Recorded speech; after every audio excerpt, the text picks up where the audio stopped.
Good morning, Francis. Good morning, Hil. Kumusta? Okay naman, okay naman. I just want to say hi and try to maybe give you a heads up. Now, there is a fellow from Benguet State University who is a Fulbright scholar at NC State. I gave him your name, Okay. and so he might get in touch with you. So Okay. Yeah. Yeah. yun lang. Anong field niya, Hil? Actually, he is also in agriculture, but I don't remember what aspect Okay. of agriculture. Okay. It might be entomology or something, but I don't Yeah, remember. baka plant Oo, path, ganyan. oo. Uh, yeah, okay. So I told him, it would be good to, get in touch with you to kind of shepherd him along. Oh, yeah, yeah, So, of course. So okay. mag-start siya ngayong August. I'm sorry? He's starting this August, Yeah, she? he will start. Ano ba kayo? Are you on a semestral or a quarterly basis? Semester. Yeah, So semester. I assume that would be about September or August, right? August, August. I don't know, actually. Yeah, Late August. Late yeah, August, yeah. sometime in August. Yeah. So if you get somebody coming, I try to give you a name para naman maano Yeah, siya. of course, yeah. Thanks, yeah. Okay. Mukhang Illinois yung background mo, ah. Yes. Ano? Yeah. Ranger yata yung nakikita ko I likod. should Yeah. put my Fulbright. I'm actually on a Fulbright, engagement ngayon with Benguet. So which Okay. was a continuation of what I did as a Balik scientist. So yeah, maybe I should change it. But anyway, No, it's good. okay. So well, Yeah. good morning, everyone. Good morning, Mario. Good morning, Hello. Hiol. Nice to meet you here. Well, nice to meet you too. I did share yung ating the Zoom link to our DOST, and I think Thank you so much. We have more than 100 registrants actually. really So okay, this good. is exciting. Yeah, there's so much Yeah. interest. Yeah. So So- we'll start in 5 minutes. Yes. We're just showing some slides Okay. on some future activities. Okay.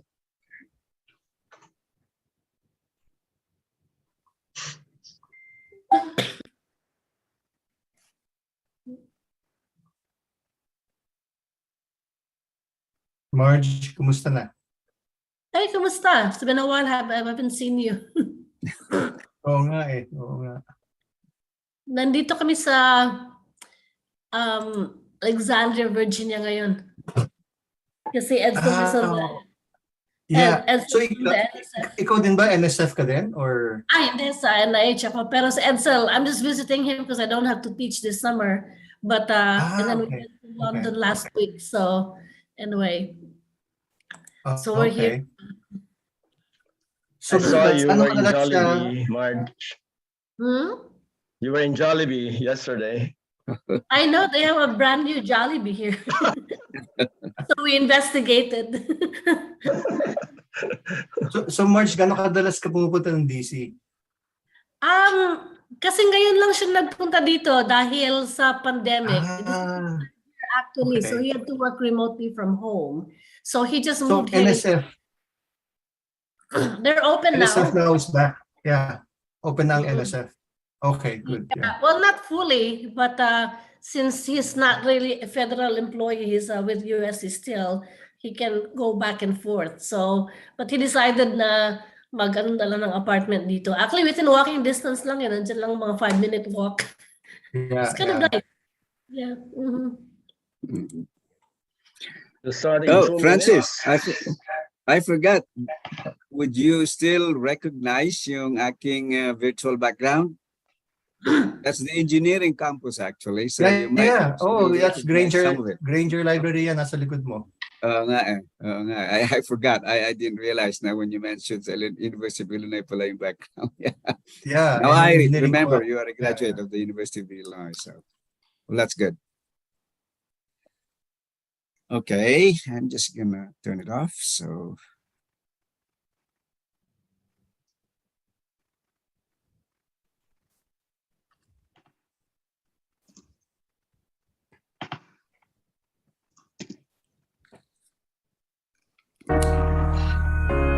double down on our efforts to catch up with science and technology and innovation.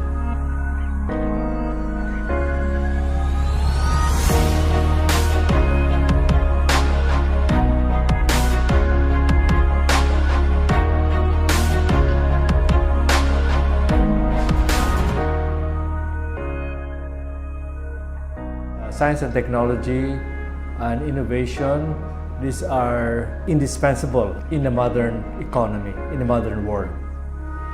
The problem being that, while we have our PhDs here, there aren't enough of us. And everywhere else in the world, for research to be successful, you need a complete research group. It's very important that the PAASE members and scientists based in the Philippines are continuously in contact, so we will know the needs of the Filipinos and opportunities that the Filipinos can have to do science with their PAASE counterparts. I think that is one of the good programs that they keep on supporting some of the initiatives of our researchers and scientists here in the country. The role of this cooperation among these government agencies really is to be able to attract science and technology global-based companies to set up shop here. And that is really key in terms of developing the science and technology innovation ecosystem in the country. We really need to ratchet up the appreciation, the recognition of the importance of science and technology and innovation. And we are all trying to attain what we call the common good, the greater, higher, long-term good of the Filipino people.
Well, good evening or good morning, everyone, wherever you are. My name is Mario Santo Domingo. I'm the president of the Philippine American Academy of Science and Engineering, or PAASE. For those who have not been introduced to PAASE, it is a 42-year-old organization composed of scientists and engineers of Filipino descent, coming from all over, the world, mostly from the United States and from the Philippines. Its three main purposes are to promote the advancement of science and engineering and to encourage collaborative work among scientists and engineers in research and development. Number two, to support interaction among United States citizens of Philippine descent, residents of the US, and other countries of Philippine descent in scholarly and scientific endeavors that would be of particular benefit to the US and the Philippines. And third, to provide a means for transfer of scientific and technological advances between the Philippines and the US. And so we're really very excited to have this session today, because for the first time we are, of course, meeting the GradMAP contingent, and to talk about mentoring, in general and in particular about mentoring graduate students and those who are interested in entering graduate school. This idea about having a fireside chat actually started when I met with the former chair of or president of GradMAP, Carlo Cristobal, and also Diggs Ardonia from UCI. And then we've had some conversation about how we can collaborate to promote a graduate education, particularly STEM graduate education among our Filipino students. And so it ran its beautiful course. And so we are now here today. We'll be listening to several graduate students, members of GradMAP, and also from some of our esteemed PAASE colleagues to give their reactions. Before that, I'd like to recognize the presence of our past president, Dr. Gisela Concepcion, who is with us here today. Also, I believe we have Professor Emerita Asuncion Raimundo. We also have another PAASE member, Gil Mendoza. And of course, we have our co-moderators for today, Dr. Marge Peña from the University of South Carolina in Columbia, and the current Vice President of PAASE, Dr. Gladys Completo from UPLB. Without further ado, I'd like now to open our program by calling on my co-moderator, Dr. Completo, to introduce our first speaker. Okay, good morning, everyone. Thank you, Mario. So I'm Gladys Completo from the Institute of Chemistry, UP Los Baños. And it is an honor for me to introduce our first speaker, Anthony Andrew Martija. He is a PhD student at the German Cancer Research Center in Heidelberg, Germany, where he studies molecular mechanisms involved in glioblastoma, a highly aggressive brain tumor. He finished his master's in molecular biology and biotechnology at the University of the Philippines, Diliman, and his bachelor's degree in biology at Ateneo de Manila University. And he has been looking for ways to improve accessibility of STEM educational opportunities to aspiring Filipinos. He is also the co-founder of GradMAP Philippines in 2020. Let us all welcome Anthony. Thank you for the kind introduction. Can you hear me properly? Yes. Yes. Okay, let me just share my screen.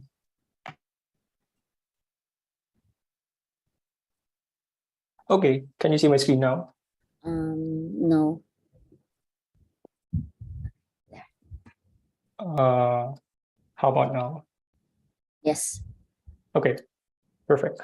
So hi everyone. I'm Anthony Martija. My friends call me AU, so yeah, I go with by both names. And I'm one of the co-founders of GradMAP Philippines. So for this session, I'll be briefly talking about our story, how GradMAP came into being, starting from the need and the challenges that Filipino students are facing in terms of applying to graduate schools, and also how we sought to address some of those challenges with GradMAP. And along with that, I will also share some of the success stories that we had during our first 2 years. So to begin, so back in 2020, my co-founders and I, we had this rationale of why we wanted to build GradMAP. So coming from local STEM programs, we were aware of the increasing popularity of STEM courses and careers among bachelor students in the Philippines. At the same time, with the advent of social media, there was growing interest in the lives of Pinoy scientists and how their normal days in the lab or in the field look like. And also contributing to this increased interest is the fact that Filipino scientists are actually getting recognized in various platforms. And so the current generation of STEM students now, they have very visible role models that they can look up to. And because of these, more and more students are beginning to consider science as a potential career.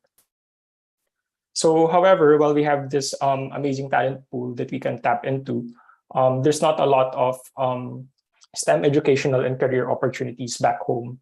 So in terms of jobs, for example, if you look at the number of researchers per million people, the Philippines is still lagging behind compared to our regional neighbors. And this is true even with the updated DOST statistic of recently they said it's now 708 researchers per million people.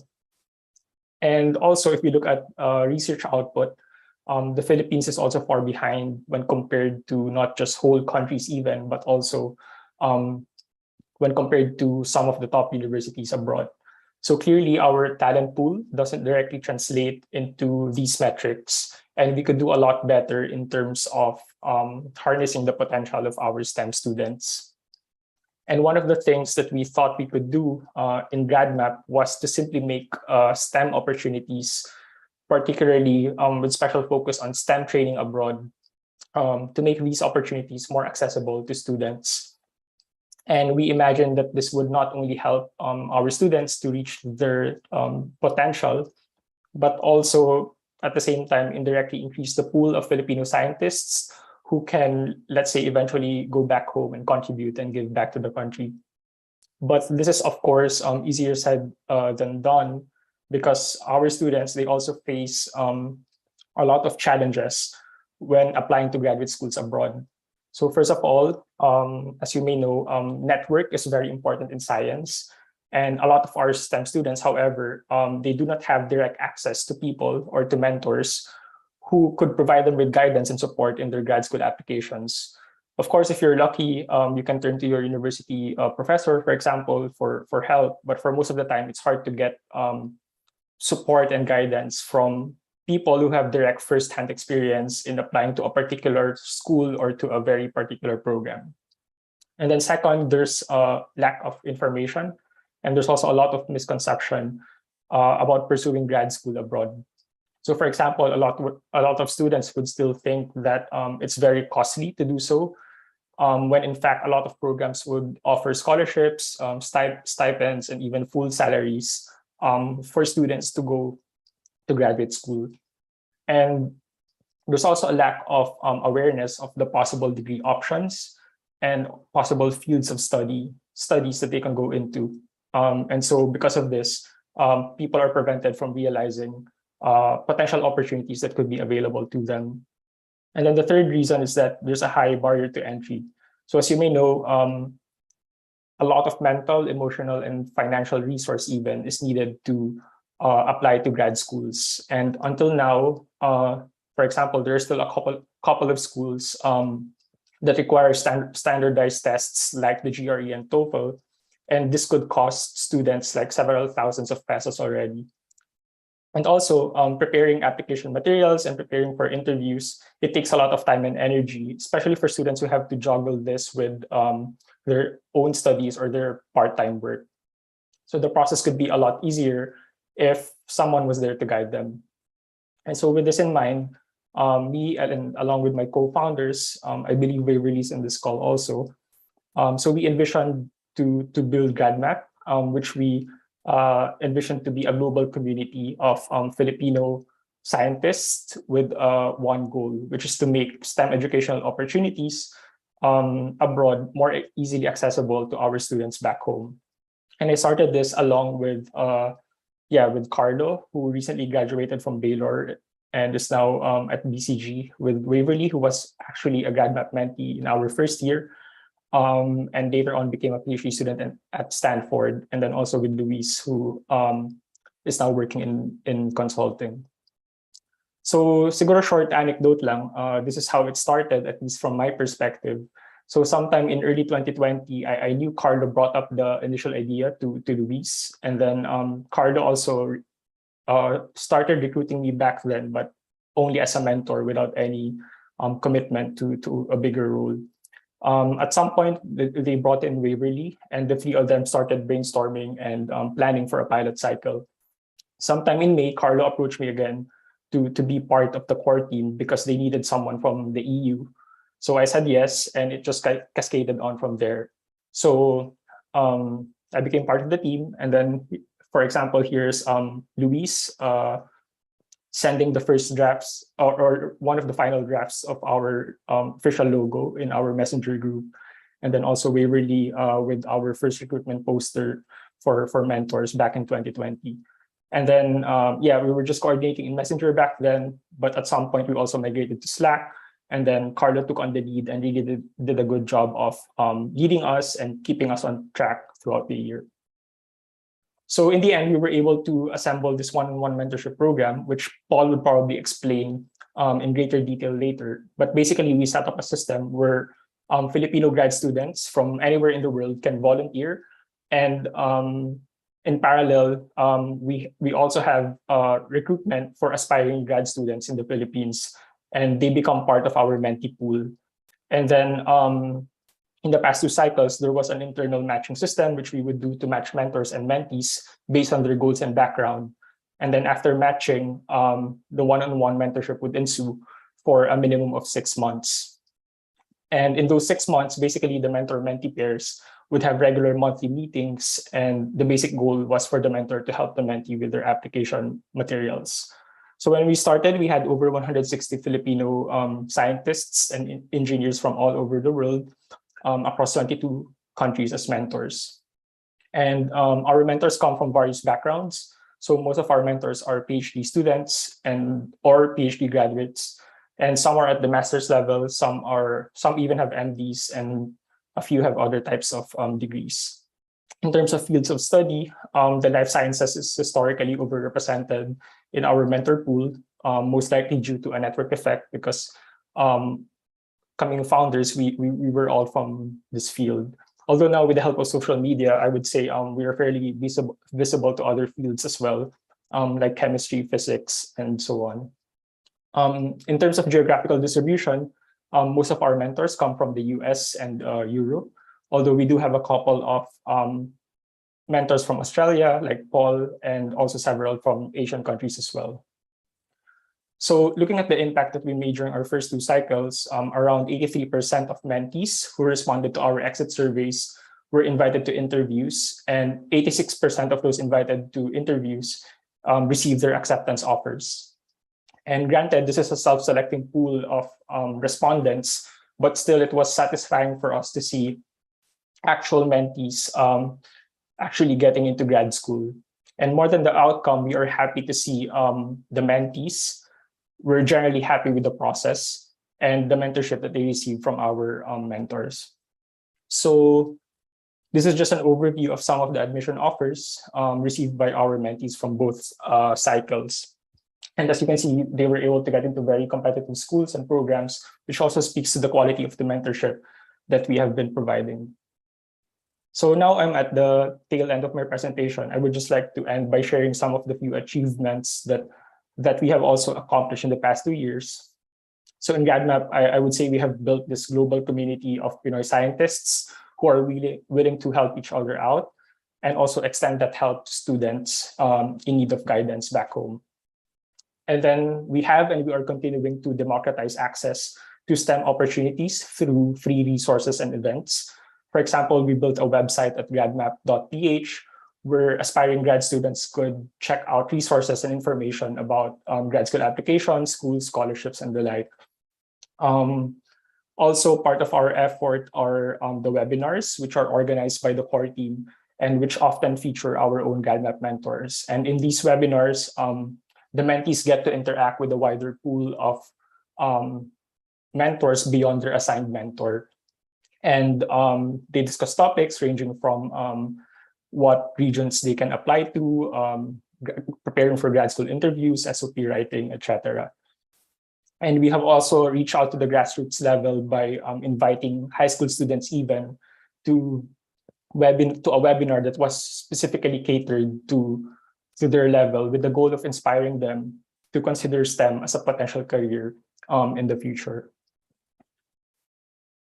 Okay, and then of course, one cannot underestimate the impact that we are making on the lives of our mentees and their career trajectories. So here are just some of the testimonials and thank you messages that we have received and compiled throughout the past 2 cycles. And you could really see from the mentees themselves that how happy they were with their admission offers and how GradMAP behind the scenes was able to help them achieve those things. So yeah, this is the end of my presentation, and I hope you were inspired by our community's story. And we look forward to discussing with you about how we could also work together maybe to achieve common goals and address challenges faced by Filipino STEM students. So thank you for listening.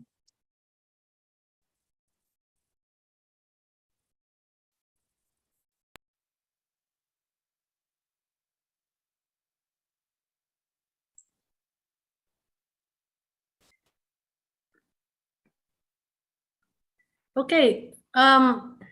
Thank you very much, Anthony. So I'm going to present our introduce our second speaker for tonight. And this is Juan Duno Dantes.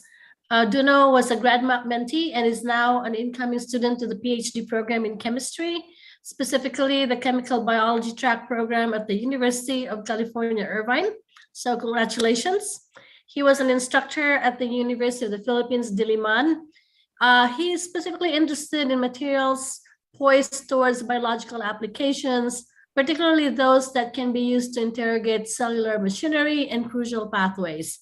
After securing a fully funded PhD scholarship, he decided to pay it back, and he's now a GradMAP mentor. Please welcome Duno Dantes. Good morning, everyone. Can you hear me clearly? Yes. All right. So thank you for that hearty introduction. I will now share my screen. Can you see my screen? Not yet. All right. Okay, yes. So good morning.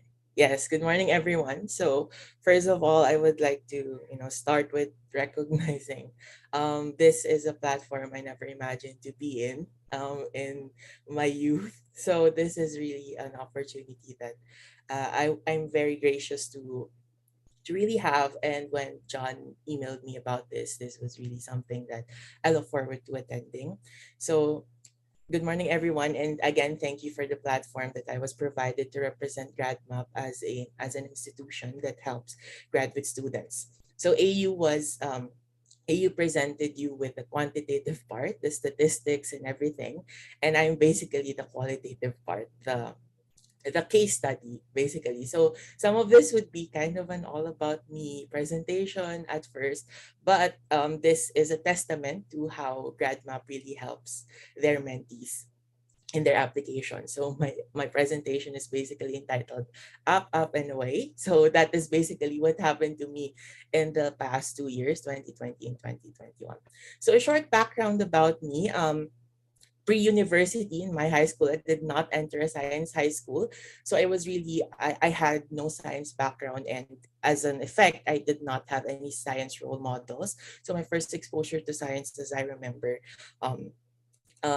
mixing soap in the bathroom and then thinking that would be a medicinal concoction. So that was my first inspiration to doing chemistry, basically. But I I didn't really have any science role models aside perhaps from my science teachers, which of course inspired me to do science, but weren't scientists themselves. So I had really no idea what scientists did.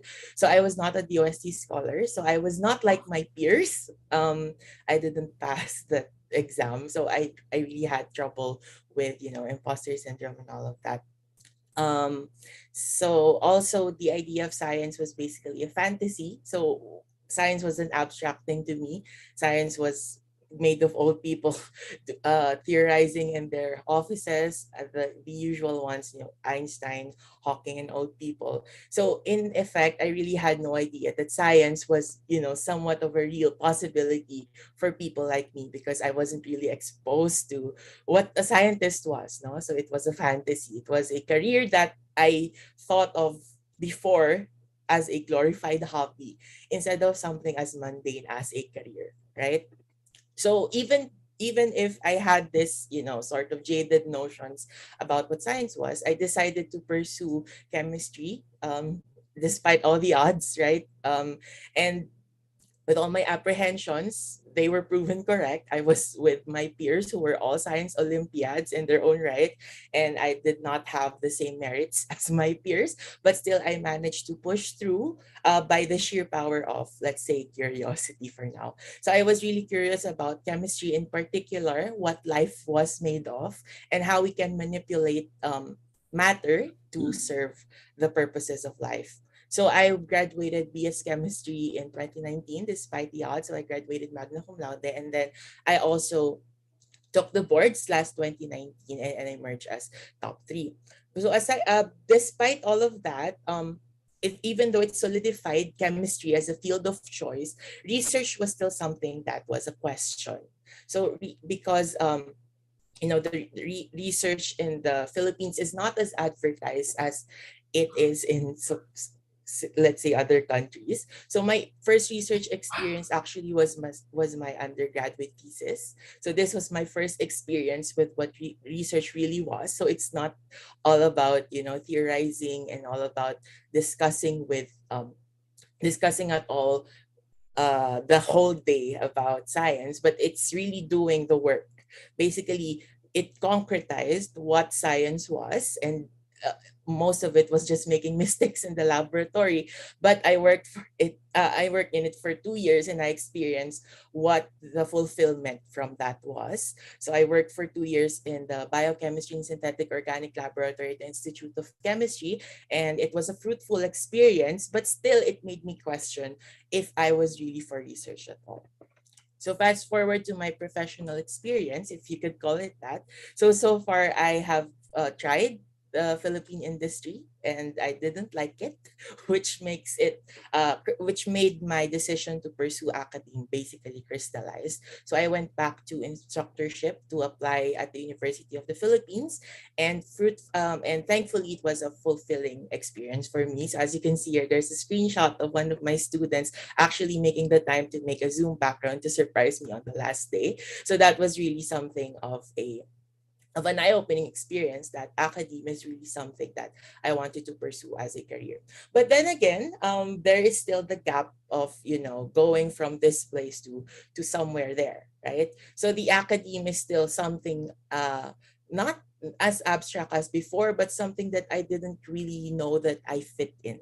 Right. So there were these doubts. I questioned myself, am I enough? But I planned to apply, but I was always discouraged because as I said, I did not have any concrete role models on how to do this, right? So in my research in the undergrad was, although it was a concrete research experience, it wasn't published, so I did not have any publishable results. And I thought that to be a graduate student or to apply even for grad school, you have to have publications, and even on a minimum, you had to have an MS degree. So in 2020 to 2021, I experienced, of course, the pandemic, which you already know much about. It was a depressing time for everyone and also for myself. I had basically zero career advancement, which meant everything stayed pretty much the same. I was doing the everyday life of an instructor at UP Diliman, and also with that, zero research productivity. So because of the stunting due to the pandemic, basically of research productivity, that also affected everyone else. So I had no publications, but I still worked for 2 years. And with that, I had an uncertain career trajectory. So I did not really, I was not really sure where to go next, or if I even wanted to move at all. And also because I had not much to go with, right? So like I said, I wasn't in that sense exceptional, because I had no publications and I had no research experience, a wide range research experience that my peers had who pursued graduate school.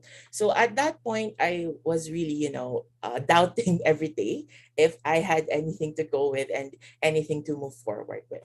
So come the serendipity of Facebook algorithm. So sometimes Facebook really benefits their users, even though sometimes there are a lot of negative consequences. But the Facebook algorithm has basically given me this gift. So I found GradMap through the Facebook algorithm, perhaps because of the loads of searches that I did because of being curious about what grad school was like. So GradMap was a serendipitous discovery through Facebook. So that was 2020. I looked through their social media sites. They were publishing basically their success stories from their mentors, and also the goals of the institution and the organization rather that AU also presented before. So I was curious on 2020, but I didn't really apply then because I wasn't sure about what GradMap was. So I waited until the next cycle to apply, and apply I did the year 2021, which solidified my career track towards applying to graduate school. So the GradMap effect is something that I would term as the GradMap catalytic effect, which is fitting because I am of a chemistry background. But I'd like to just give a shout out to Max here and Diggs, which are also in this call, who were basically my mentors, as well as Carlo Cristobal for a while, because he was in Baylor College of Medicine, and that was also one of the schools that I applied to. So the GradMap effect was basically I can summarize in these statements. No? So number one, they had a good matchmaking process in which they really took the time to match you with your in terms of your research interests, in terms of the schools that you wanted to apply to, and also to the area of the world, like the continent, North America, Australia, etc., and took the time to rigorously pair you with someone of basically the same background. So Max and Diggs basically had the same career trajectory in the Philippines as myself. So they also did an instructorship position. So I was also kind of like that. No? So it was a perfect match because they gave me the sort of insight that if they can do it, basically I can also, right? So number two, of course, was the mentoring process, which was very efficient because it was mentee driven. So when I say mentee driven, I'm not saying that it's a one-sided process, but that it is something of an empowering process because it allows you to explore yourself while also having someone on the other side to really look at it from an objective, rational third person point of view. So when I say mentee driven, you cannot really expect your mentors to spoon feed you. What you expect instead is a process in which you have to identify your needs to your mentor, and then your mentor will then give you the resources to address those needs. So what I got from the GradMap and their mentors is affirmation, so validation of my experiences so far, because they also kind of experienced that as well, and the career stage that I was at. So validation of all of the uncertainties of what a Filipino STEM career scientist was about, and also of course the support, right? So supporting you through resources, and also through all of the validating messages that they give you as a mentor, the positive affirmation that they give you, especially on what you have accomplished, and then finally accentuation. So when we say accentuation, they basically tell you to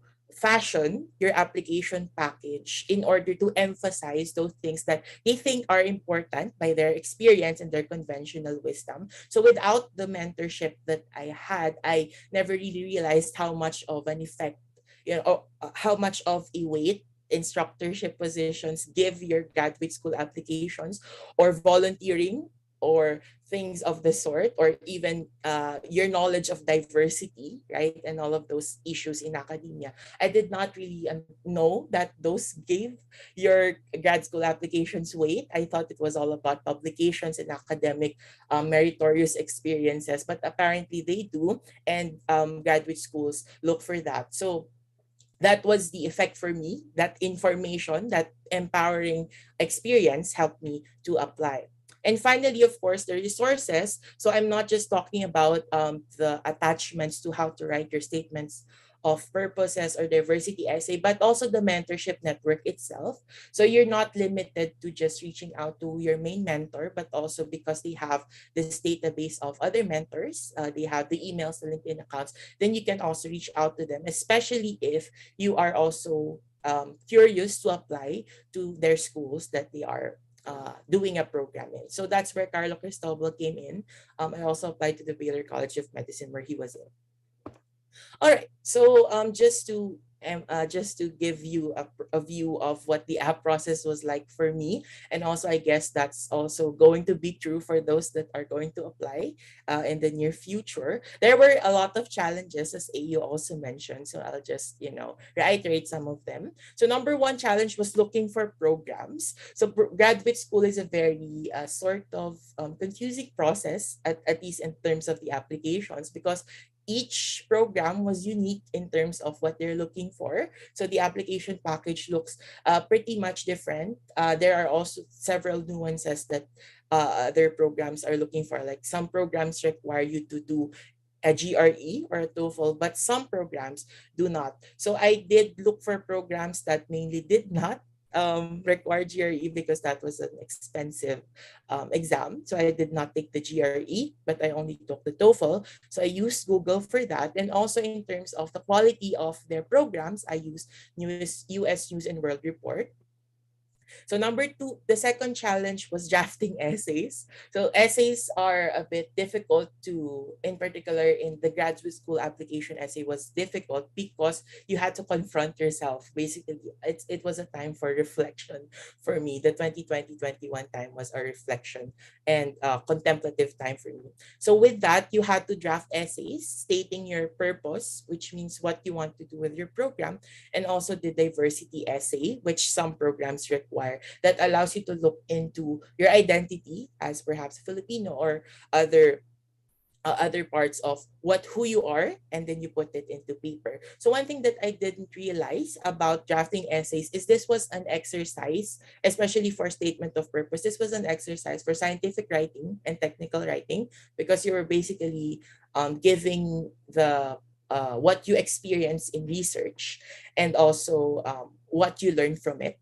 So without GradMAP, I wouldn't have known that that was the purpose of SOP. It was just going to be me drafting something that I wanted to apply to your program because it was prestigious, etc., etc. Because that was what statement of purpose meant. If you looked at the internet and all of those, so without GradMAP, I wouldn't really have known that this was what they were looking for. Of course, the third problem, which is no small problem, were the expenses. So even before you got into the grad school, you had to deal with the brunt of the application fees, which were no small values, right? So these were basically in dollars, or in the EU's case in pounds and euros, etc. So these were something that you need to financially prepare for, right? So yeah, I had to also prepare for that. Buti na lang merong savings. So yeah. And then, of course, the imposter syndrome. So can I do it? Can I even, was it even worth it to apply to these schools, which are big names in and of themselves? So the decision process basically came down to three. So I will wrap it up in a bit.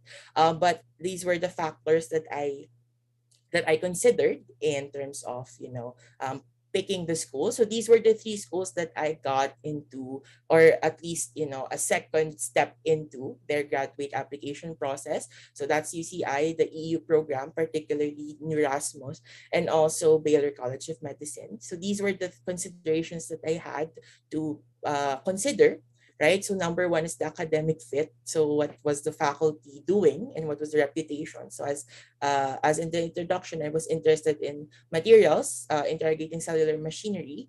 Number two, resources. So stipend, is the cost of living enough, and also housing, right? Location, convenience. How convenient is it to live there and also to move around, and also if are there people I know, are there relatives I know there? And number four, which is a bit informal, but also the vibe of the school. Does it feel right for you?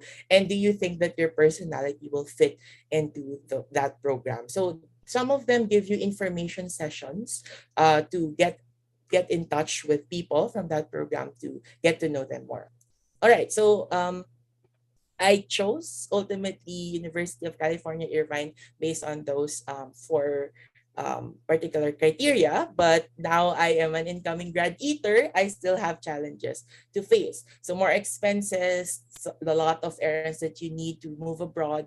The research also, of course, you read about the research before you go to your PhD program, and also the mental preparations because there are so much uncertainty. But GradMAP is still here for you, right? So you still can reach out to your mentors and then ask them about what they did during this time, and how to overcome certain challenges related to moving abroad and also starting grad school.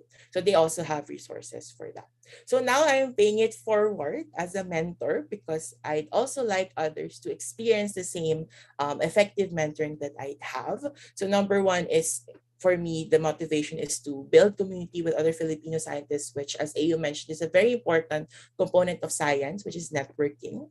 Number two is to practice mentorship myself. So I also want to be a faculty in the future. So I think mentorship is an integral part of that. So I would like to practice it first with GradMAP. Number three is to make possibilities visible. So as I said, I was an example of a person with no role models in science, right? So I think that that is a very important part of it, just making people like myself visible, basically making what used to be exceptional just really ordinary and an everyday part of life, an everyday part of our communities, and an everyday part of Filipinos consciousness. And lastly, shining a little light for others, paving the path forward, and also letting others experience the same graces that I was afforded through my graduate application process. So just to wrap this up, to define further what GradMAP was for me and what GradMAP basically is, it's a catalyst. So it's something that facilitates the process, but it's something that doesn't dictate it. So catalysts don't participate in the reaction, they just facilitate it. So without the graduate mentees, desire to move forward, the graduate application will not move forward. But if they do, then GradMAP is all about helping them facilitate the process. So lastly, to those that are applying for GradMAP and also for grad school anytime soon, my advice is you just take that leap. Whatever you have, you put it on the table, and GradMAP will help you to accentuate, to affirm, and to support you in your decisions. I did, and that was one of the greatest decisions that I have done in my life so far. So thank you for your attention, and I hope that basically gave you a good case study of what GradMAP does for its community and for its students.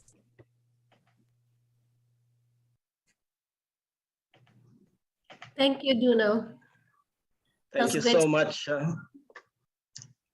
Thank you so much, Duno. Thank you for telling us your wonderful story of reaching this point in your I hope career. it wasn't too long.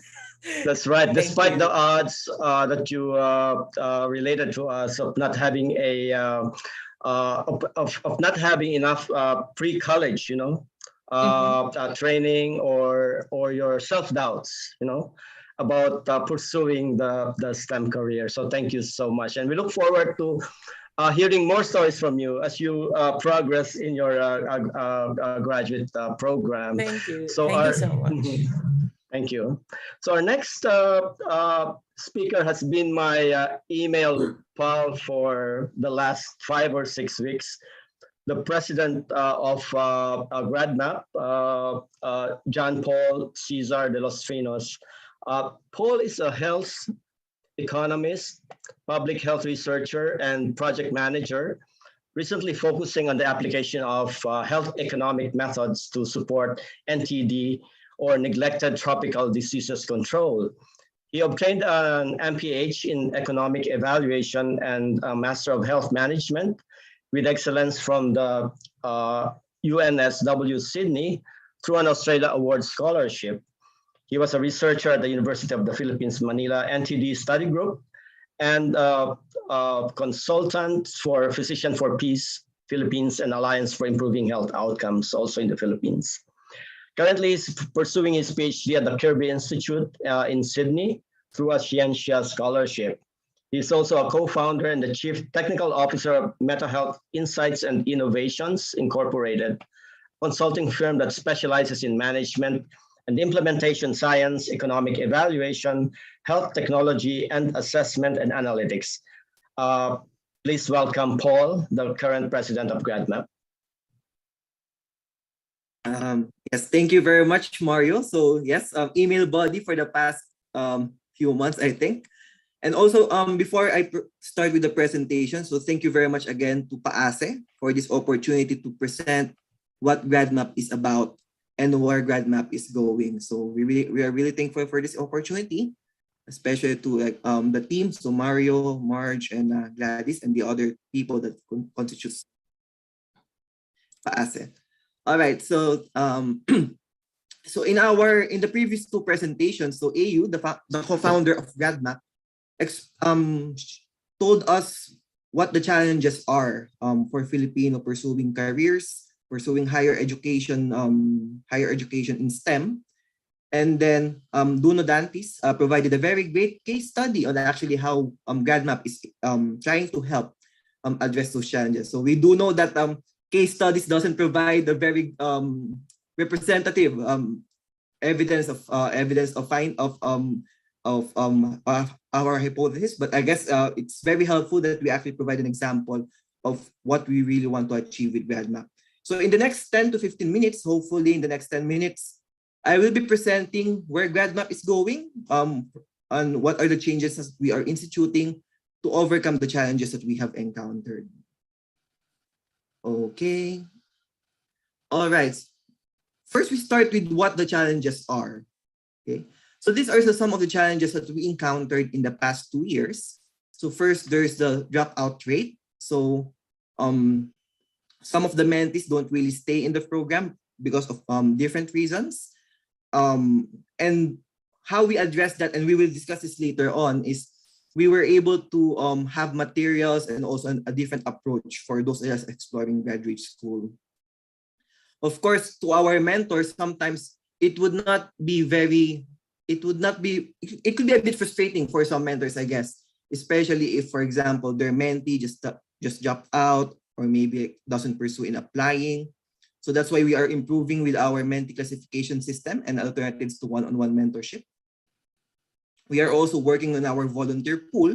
That's why we have some organizational changes that I will present later. So having new leadership roles, and we are also having some volunteers. And then it's also a question about succession or sustainability of GradMAP, because as we know, GradMAP is entirely volunteer run. So we really need to be very strategic and very selective with actually how we get people to actually sustain the gains of GradMAP. So we are, fortunately, we are now supported by our advisory board. We have a new organizational structure, leadership structure, which I will present, and we are also working towards our SEC registration. Other concerns that we have encountered in the past is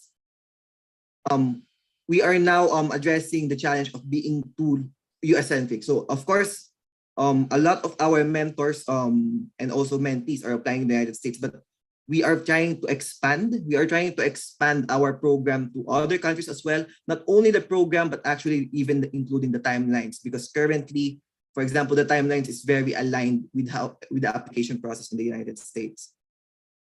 We are planning to address the concern on having more diverse mentors and mentees. So not just having mentors and mentees from the known universities in the Philippines, but also from like the other universities that are usually not exposed to a lot of these opportunities.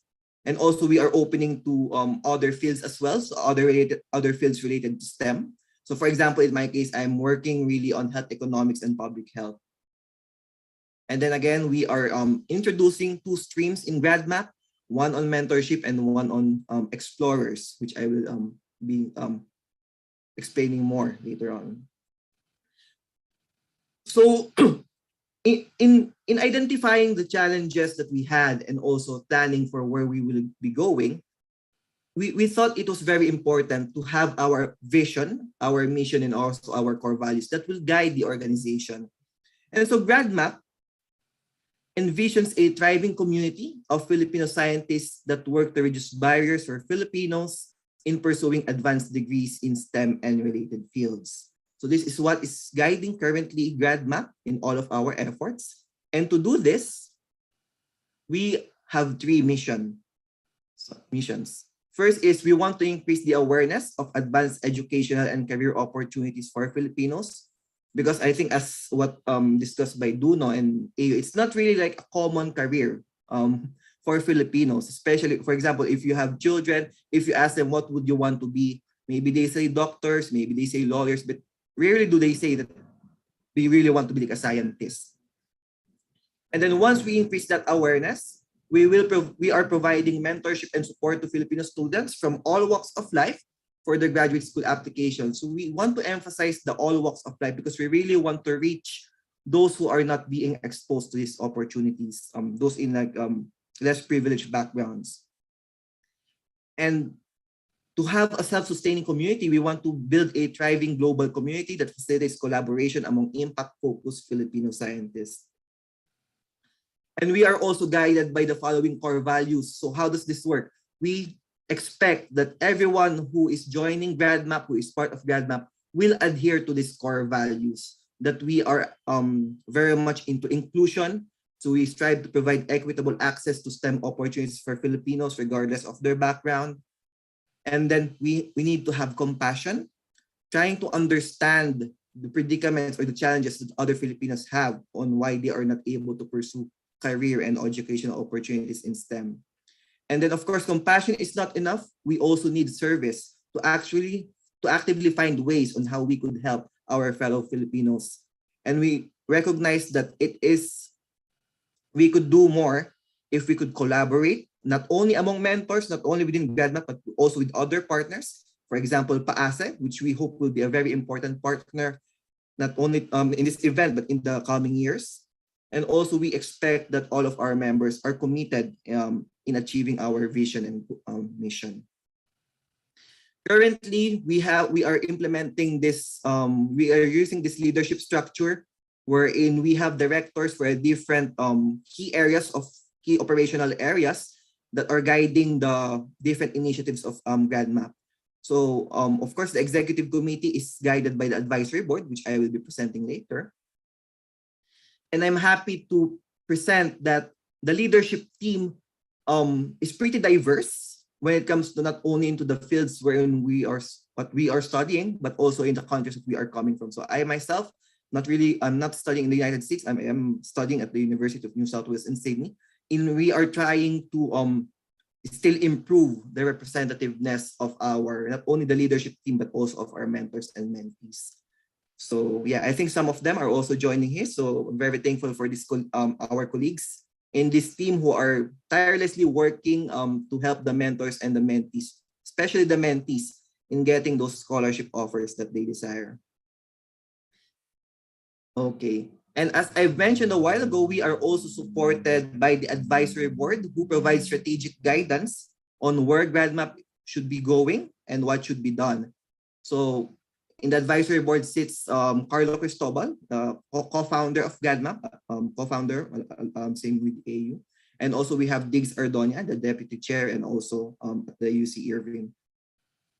And we also are helped by other senior faculties in different countries. So we have Greg Foliente, James Osman, Bem Evaristo, Christian Malapit. So a lot of them still from the United States.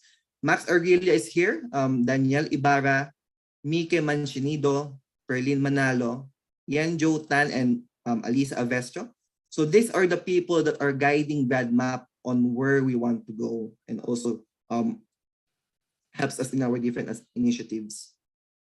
And then aside from the advisory board, of course, in order to ensure sustainability, so I also sit at the advisory board along with our vice president.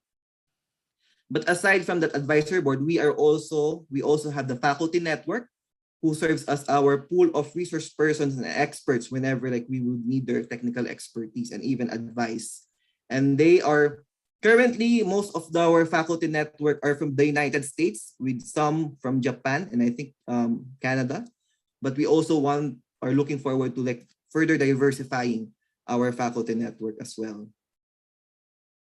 And I think Michael Prongalan was also instrumental in actually connecting GradMAP with PAASE. So yeah. And so that is, I have presented the leadership structure, who are the people behind GradMAP. But what are we now doing to actually build on our gains and to move forward beyond what we have gained in the past 2 years? So these are some of the changes that we are introducing. So as I've mentioned a while ago, we are now introducing 2 tracks in GradMAP.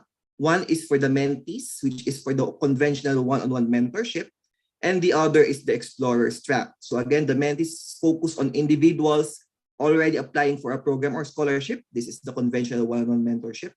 But we acknowledge that there are a lot of mentees, there are a lot of Filipinos that are not yet decided on what to apply for or what scholarship to apply for. That is also the reason why there is a lot of dropout. And that is the reason why we are also introducing the Explorers track. Now, this is targeted to individuals exploring graduate opportunities, but yet to target a particular program or scholarship, wherein the explorers will be divided into broad groups based on their field of knowledge. And instead of a one-on-one mentorship, they will be assigned a pool of mentors who have done or are doing their graduate studies on the same field.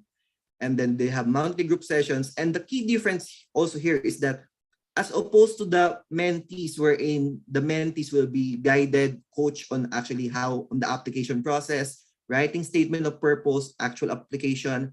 Here we actually focus on topics that is more on career guidance. So for example, suitability of pursuing graduate study, finding a career mentor, and developing your career story.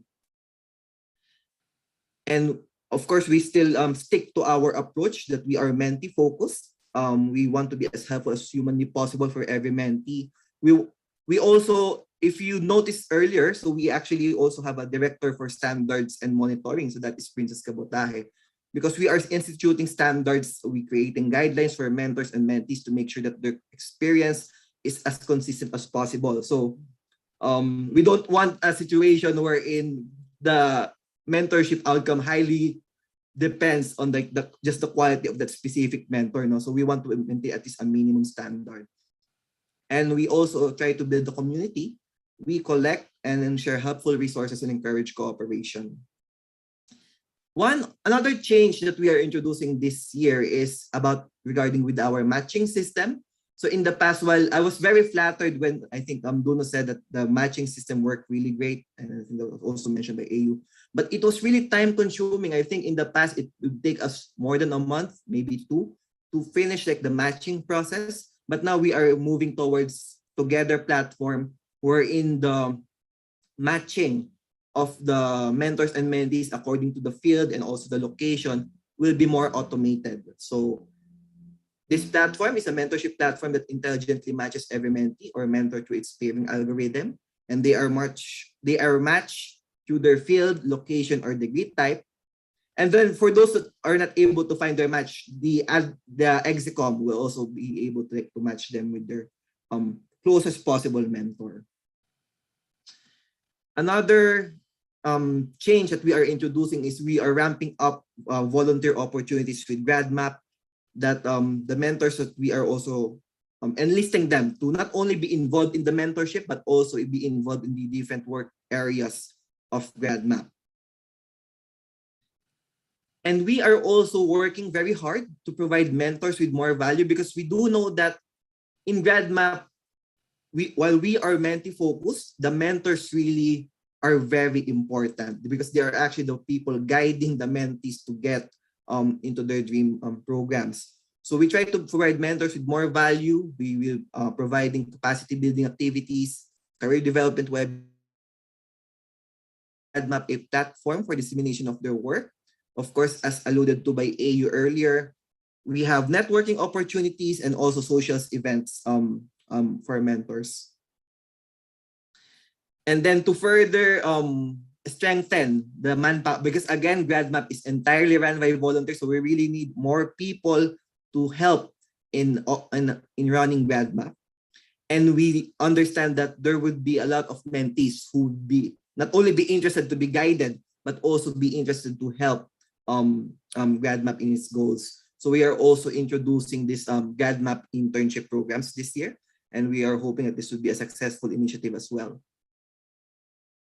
And then other initiatives that we are implementing will be, we are creating a database of our partners.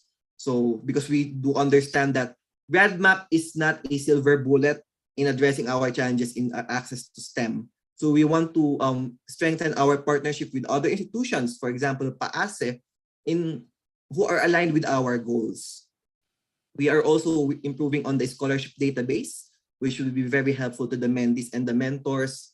We even also have some mini studies, quote unquote, in GradMAP, wherein we try to determine what the best practices in mentoring are. And we are trying to document these best practices so that this could guide the mentors in our programs. And also we will be holding fireside chats to offer the mentors not only the opportunity to provide mentorship, but also to guide and even share their work and inspire others who are just contemplating on pursuing careers in STEM and related fields. And just to provide a brief overview of what activities or initiatives that we are currently going. So currently, we are done with the recruitment of mentors and volunteers. We are in the process of recruitment of mentees. So this is actually not June, so this will run until July 24. And then we will be doing the pairing shortly. The mentorship will run for 6 months. And hopefully within those 6 months, those assigned in the one-on-one mentorship will have been prepared to apply for the desired program. Well, for the explorers track, so we hope that those explorers will have a more definite target or goals on where they want to be regarding their careers. And lastly, so as this is the PAASE event, we actually, just to highlight, we have been, as Mario said a while ago, so we have been in exchange for the past few weeks, and we are very thankful for this partnership and even this opportunity. So there had been several exchanges, including a meeting between GradMAP and PAASE. And there's an agreement to actually collaborate on key areas and projects. And we already have identified 3 tentative projects. Actually, the ball is, I also apologize to GradMAP. The ball is actually on our court because we are still working on specifically the concept paper for the first one. But basically, during the meetings with PAASE, we were exploring the possibility of providing assistance to some of those interested to apply to graduate school, because we do know that there are some expenses entailed in graduate school application, and any assistance that we could offer them would be very helpful. So the details of this are still ironing out. We are also planning to partner with PAASE for events to utilize the network, the expansive network of PAASE to recruit speakers for career events, and also to inspire our aspiring Filipino scientists. And we are also developing a common directory for ad hoc needs and career networking events. So hopefully in the coming weeks, months, we'll be able to push through with the this proposed agreements, not really agreements yet, but propose this to push forward with the discussions, and we will look forward to a very strong partnership with PAASE. And that sums up my presentation. So hopefully I was able to provide an overview of where GradMAP is now and where we are planning to go and how we plan to actually achieve those goals. So thank you very much. Thank you, Paul, for that comprehensive presentation. So at the start, we heard from Anthony how they started with the creation of GradMAP, and then we also heard from Juan how the success story of GradMAP, how GradMAP served as the catalyst for his admission to a graduate degree. And of course, Paul gave us their initiatives, right? There's a lot of initiatives, their future plans, right? And we look forward to collaborating with GradMAP. We actually plan to have this a series of activities with your group. So this is just the start. We hope we can plan another activity, not just for mentoring, for mentees, but for explorers. We really would like to do that to encourage those young generation who don't know what they want to do yet. So thank you for that. And of course, we would like to hear from our very own past president, PAASE, Francis de los Reyes. I would like to introduce him first. So I've known Francis since high school, and it's an honor to introduce him today. So he, hold on. Okay. Francis is a distinguished professor at the North Carolina State University. And he is actually a TED Fellow and WEF Fellow. So I encourage you guys to watch his TED Talk. He has been teaching and doing research for more than 23 years. And he works with cutting-edge microbiological techniques in environmental biotech. But actually his passion, both professionally and personally, is helping to improve the plight of the world's 2.5 billion people living with adequate sanitation. So let us now welcome Francis de los Reyes. Francis. Yeah, thank you, Gladys. See if I can share. Okay.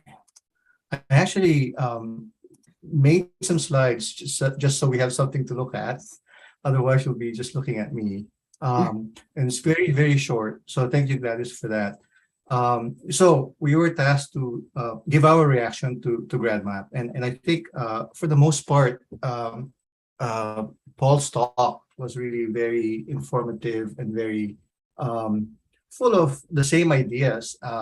So I wanted to start with this slide, and I think I speak for the older generation, the PAASE members, when I say congratulations. First of all, really big round of applause, kudos to you guys, Paul and AU and Carlo and all the people who put GradMAP together. It's a great idea. It's a great initiative. You already have in your 2 years of existence really solid results. So we're really very happy, and I may be speaking for all of PAASE in saying that this is a great initiative, a great project, and I wish you all the best. And I first heard of this when Michael Puruganan sent an email to the PAASE email list, and at that time I was quite busy. I didn't respond right away, but I can tell you that there should be a lot of PAASE members in the US and in the Philippines and other countries who will help out. And I think, I know you're already speaking to the leadership of PAASE. So congratulations. So this slide is just saying you have started an awesome thing and take time to celebrate. A lot of times we feel like there's always a lot of things to do, more things to accomplish. But it's also important to step back and actually pat yourselves on the back and, enjoy also the fact that you are creating impact. You're having an impact. So congratulations again. And as an older, Filipino scientist and researcher, it really warms the heart to see the initiative and really the smarts of the younger generation. I think everything you put together, Paul, in terms of your vision and the sophistication of the ideas and the execution, from what I can see, I cannot really say anything that's negative. But I think what I want to do is maybe put together some ideas, right? And also some framing. Let's see. I hope you can see this slide, right? Okay. Yes, we Okay. So Yes, yeah, Francis. great. So I copied these from Chris and the late Marivic Carpio Bernido's paper in Science and Engineering Journal, or the Science Letters. And so this is the below the radar paradoxes in Philippine STEM human resource development. And this is just basically a very obvious, if you will, flowchart, a mass balance, if you want to think about it that way. As an engineer, I think of that. And so really, when you think of this is the pathway towards scientific manpower development. And what you're doing in GradMAP is really, at least for now, right, is really getting to, let's see if I can get this pathway here, right? Taking undergrads from STEM and getting them to a master's or a PhD STEM program. Okay, so obviously in some fields, it's a straight PhD. So this is what you want to do. This paper is saying what we want to do is we want to increase the green arrows and we want to reduce the red arrows. And so you're also addressing some of these red arrows here. Now, this is also consistent with PAASE's S&T recommendations on human capital development, which was authored by a task group, CP David, Giselle Concepcion, I think is here, Secretary Pernia, David Ducanes, Father Nebres. If you read through that, they're basically saying the same things, right? Basically, we need to increase the number of PhDs, especially in our state universities and colleges and HEIs, higher education institutions. So this is something that I copied from your presentation. And I think this is really one excellent analysis, right? Lack of network, lack of information, and a high barrier to entry. It's interesting because this is kind of like one of my shortcuts when I think about issues. It's really people, ideas, and things, right? So this is the same thing. Network is people, information, ideas, and then things like, application fees, standardized tests, having to take the TOEFL. And this is really excellent, right? So I want to frame it also in terms of structural versus personal barriers. So some of these you can think of as personal barriers. And then there are all these structural barriers. If you go back to that previous diagram, which, as you know, PAASE and other NCHRP, other organizations in the Philippines and in the US are thinking about, right? So I'll touch on the personal barriers more than the structural barriers, but I'll also give a little bit of thought on ideas on the structural barriers. So the first thing is something that I think Paul already mentioned, which to me is really making this a little bit more granular or disaggregating the data. What I mean by that is I think the barriers are higher for students outside, the big universities, UP, Ateneo, LaSalle. I note that, Duno, for example, is, from Ateneo, maybe, I think, and then went to UP. So if you think about the graduates of state universities and colleges and higher education institutions in the Philippines, they probably have higher barriers to entry. They don't have the networks, like Paul said. They don't have the information, and they may be faced with higher barriers in terms of just even affording the TOEFL. A lot of universities now in the US, for example, have dropped the GRE. At NC State, I think some programs still have it, but across the board, pretty much the GRE is not required. But TOEFL is still required. And that is still, what, $225 or something like that, right? It's a high amount of money. And if you're coming from, I don't know, I'm just going to pick, Batangas State University, excellent SUC, right? They have an accredited, an ABET accredited engineering program. But you can imagine that it may be a little bit more of a barrier for them to afford that, and maybe even not have the mentoring and the networking. So maybe the possibility of targeting outside the big, universities. Here's a map that I got from the web, which is a picture of the state universities and colleges in the Philippines. And so one thing to think about, and I know you mentioned this already, Paul, is widening the net to include SECs and HEIs. And so really thinking about the breadth, which will make it more inclusive and also impact this goal, which is the goal that was stated in that PAASE S&T Human Capital Development document, increasing the PhD faculty in SECs and HEIs. And so PAASE has been talking about this also, and talking about R1 universities in the different provinces and so on. So there are groups that are looking at this, and all I'm saying is maybe think about how do you do targeted programming. For Duno it was serendipity, right? Serendipitous Facebook. How can we increase that or decrease the chance side and make it more targeted? And that may need new data. Like, how do we know, who are the recent graduates or faculty in some of these SUCs who are really thinking about grad school abroad? And then the metrics also might change. So, instead of just total numbers, maybe we can think about how do we make sure that, the percentages of qualified and interested mentees and explorers from the different regions actually hear about GradMAP and take advantage of GradMAP. Yeah. So again, just suggestions to think about. So that's increasing breadth. One way to think about this is also increasing depth. And as you all know, basically the admission is one thing, but then graduating and even beyond. And I know you've thought about this, building this community, and you already have 50, 60 students, right, who have started or are starting this fall. And you already have this group, but beyond the acceptance, how do we support them during their grad schooling and beyond, which, as you know, is not easy. So, again, here's where PAASE can also help in terms of mentoring.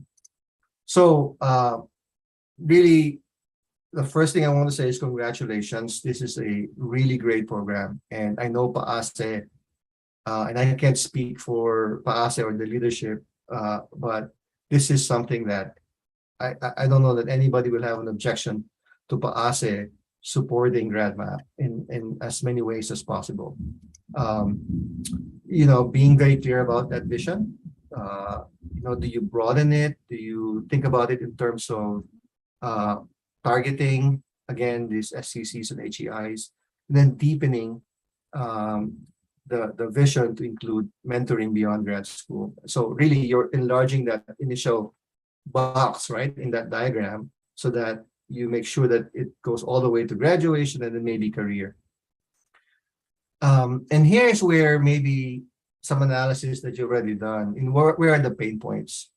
I think Duno talked about the application fees. Again, this is where maybe some of the PAASE members, the senior PAASE members, can really help. It can be informal. It can even be a revolving fund of some sort. I don't want to put ideas that PAASE cannot commit to, but explore that. Maybe even if it's an informal thing, even if it's not officially a PAASE project. But there are things that people who are already established can help with, including application fees and mentoring and ideas. And then the structural barriers, very quickly, right? Short-term possibility of support. And here is where I'm going to just throw out, and this may be a complicating thing. I know you're shooting for 501c or SEC registration, but we do have people in PAASE and beyond who can think about possibility of support from the Philippine national government, for example, right? Let's explore that. Is this something that you can even write a proposal, right? There's a NEDA call for proposals right now. I don't know how that's going to fit in, but we can ask. So that's one. Obviously, structural barriers are not short term; they're very long term. And in PAASE, we've been working on these issues for a long time. So working with PAASE, I'm really excited about the partnerships that were described. I'm sure Mario and Gladys are going to push through with this. and I speak maybe for the membership, Mario, when I say, this is a great idea. We should do this. This is very much the same thing that we're talking about in PAASE. And then also with other entities beyond PAASE. So, with that, I don't want to eat up all the time. So thank you for this opportunity to react, and congratulations again. Thanks. Thank you, Francis. So may I call on Marge now to introduce our second reactor?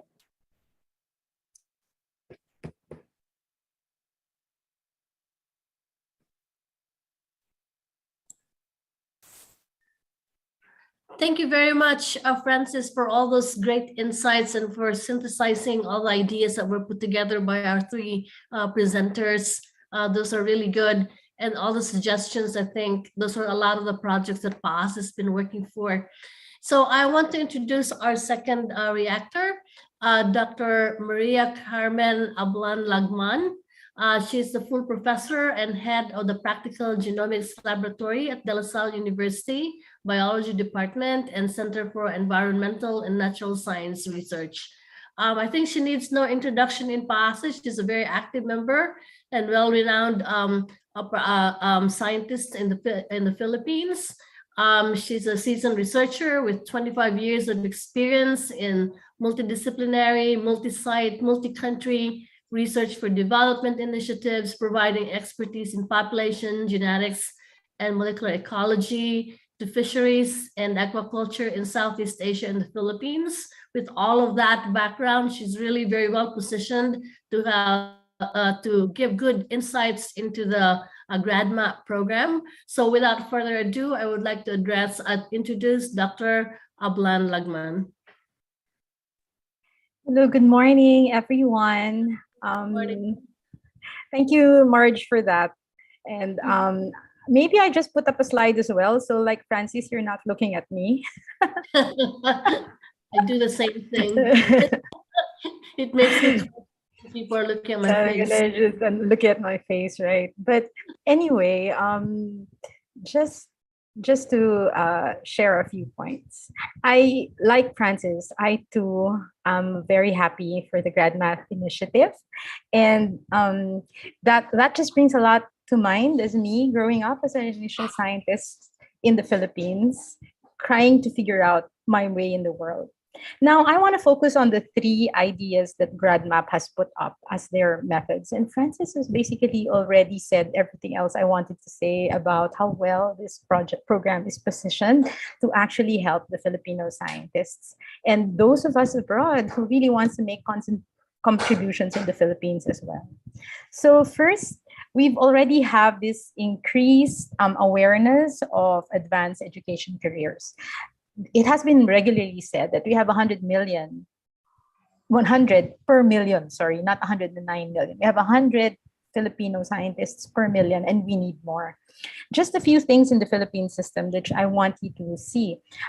Francis has gladly emphasized the existence of other universities outside of the top 4. And that to me as well was a very big realization when I came home, having been in UP all my life, and then coming back, and I'm now with De La Salle University. You know, there is a whole new world out there, which I didn't know at that time, and I have misconceptions about. But now with the greater improvement in so many other universities, particularly the like Batangas State University and Mariano Marcos State University, we really hear a lot of amazing stories. So in the Philippines, we now need an MS to teach in university. That is a requirement. And usually we need a PhD. In many places, this is being instituted. These are now required for tenure in university. The other thing we need is publications from the MS and the PhD in the local programs before graduation. That's part of the new CHED CMO. And one of the things that I'm not sure everybody knows is that the Philippines is now investing in graduate studies abroad. You know, when I was abroad, I would see Malaysians, I would see Thai that are actually funded by their universities or their governments to come and study abroad. And here I was trying to get money from other sources in so many scholarships. That these are the things that got me through. But they had their governments funding them. I would like to proudly say that last week, the Fulbright has launched 25 students going abroad to study, many in the universities in the US, and these are all Philippine funded. Imagine. And when we did Fulbright scholarships before, we had to kind of negotiate between what we want as a top university and what we can afford based on the program. But now it seems like, looking at the list that they were going to top universities, and these were funded by Philippine money. We also have CHED France, we have CHED China. So there are, these joint programs, Newton Agham programs, which have been invested in by the Philippine government as well, jointly. And that's something we can be very proud of, because we are not necessarily just opening our palms asking for assistance everywhere else. Now, this is where GradMAP can help. In many cases, we have difficulty in the statement of purpose itself of the application and their career paths. And we need some assistance, I would think, in helping our students to get this through. I would be proud to say that when I kind of help my students go through this application process, they usually make it. And Marge, I've always left behind, because my students, after they get their master's degrees, just leave. And that is sad for me, but it is happy in the same way. So it's where we need a little bit more help. The things that you are doing will be for our students who are actually going out with their own funds, and many would be given priorities for the universities outside of the Big Four, Francis, if you would know that, because they do have the heart to come back and return and build their own universities wherever they are. Second thing is these being a mentorship for all walks of life for their grad school applications. I think we need to get everybody in the busloads. I came from a family that did not have bachelor's of degrees for parents. Both my parents didn't have degrees. And technically, I would not have even gotten a university education had it not been for the availability of scholarships from Philippine Science and all. But I guess this is where we lose people. Some people are born naturally curious. Somebody have to be built in to become naturally curious, but our elementary system does not encourage that. Imagine when you have 50 people in your class or 60 people in your class. It was just by serendipity, I guess, that there were in some places amazing professors, as you were saying, people who we look up to build this kind of interests. And I was also born in the generation where Jacques Cousteau was on TV, and Jerry Geronimo, if you would say that, and even Ernie Baron. And you get exposed to science, technology, information through this mainstream media, which we don't have now, which is interesting considering the internet is very much available to many of our students. So we will need that kind of busload entry at elementary, maintaining interest in high school, and entry into university. Now, when you get into university, that's when the crux happens. There are options, and many universities do not take fresh graduates. They would need some like a year or two of being exposed to things. And this is where GradMAP can help again.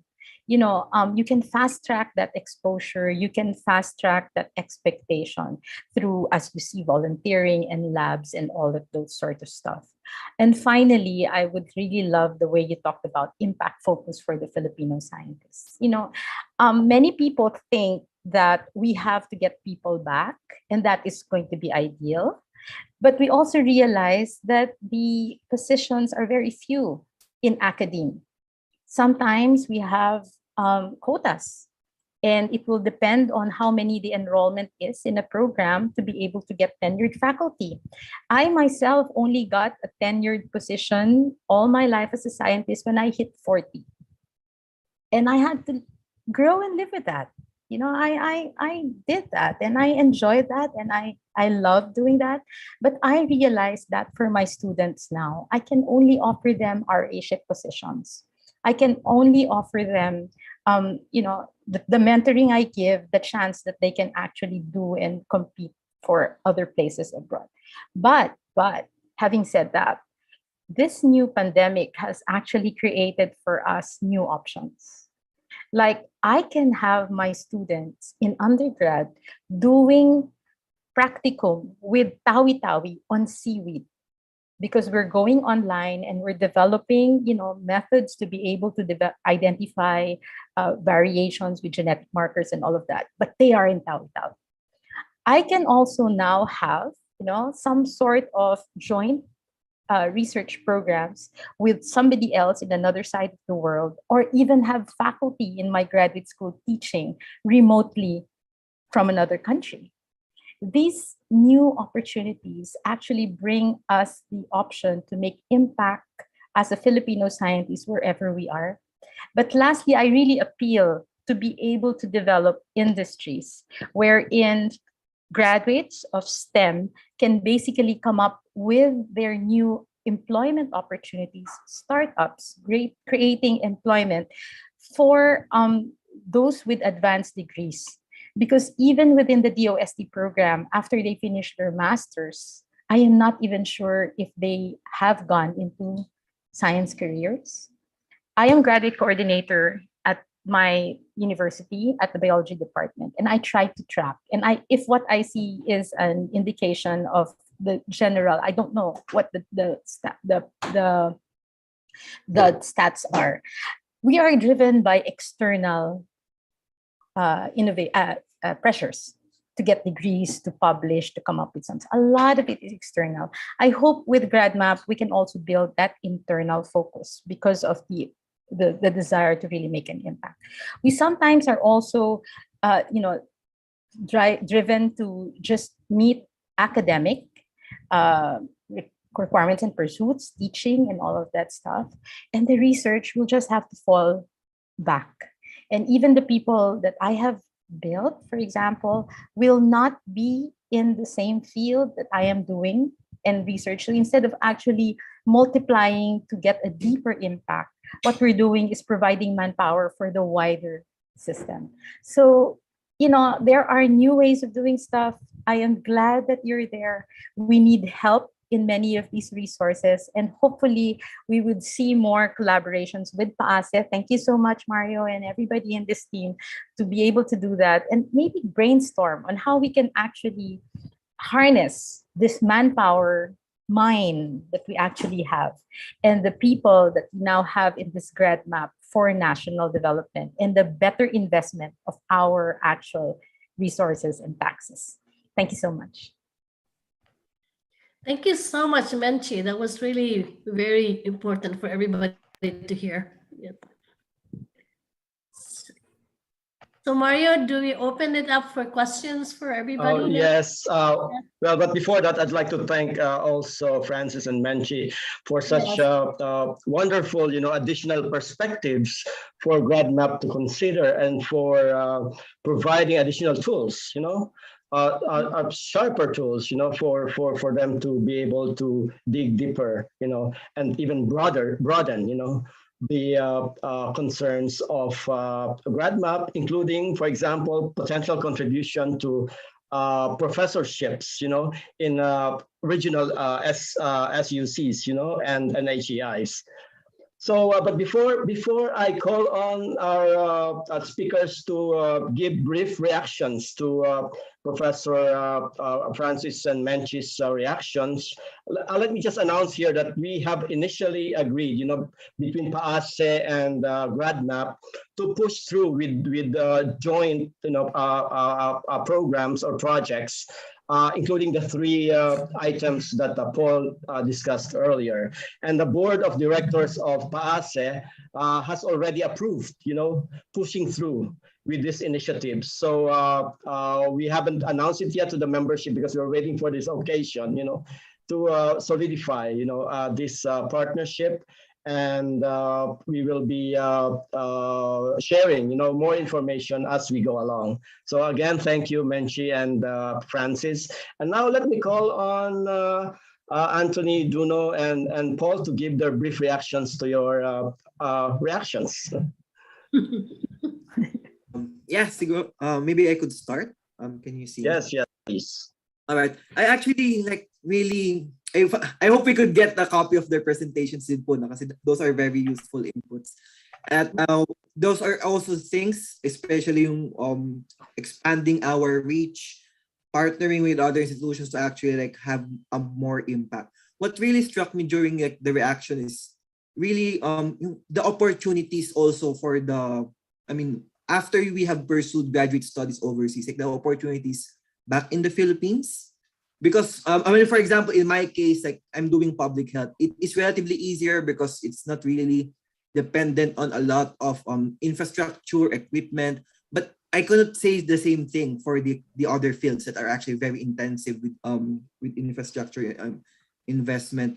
So from GradMAP, at least from GradMAP, we actually do not, we haven't made any value judgment on, for example, if the mentor or the mentee who got accepted, do they pursue their career back in the Philippines or they pursue it abroad? Because we do know that the circumstances are very different, from one field to another.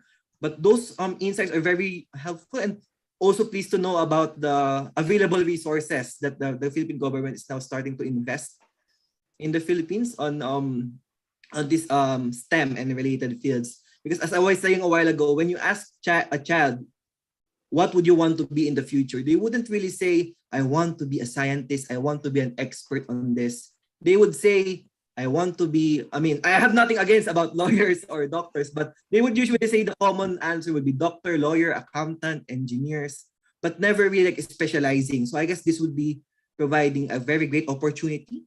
Of course, I'd like to also thank this opportunity to also thank the founders of GradMAP. So AU is here, Weave is here.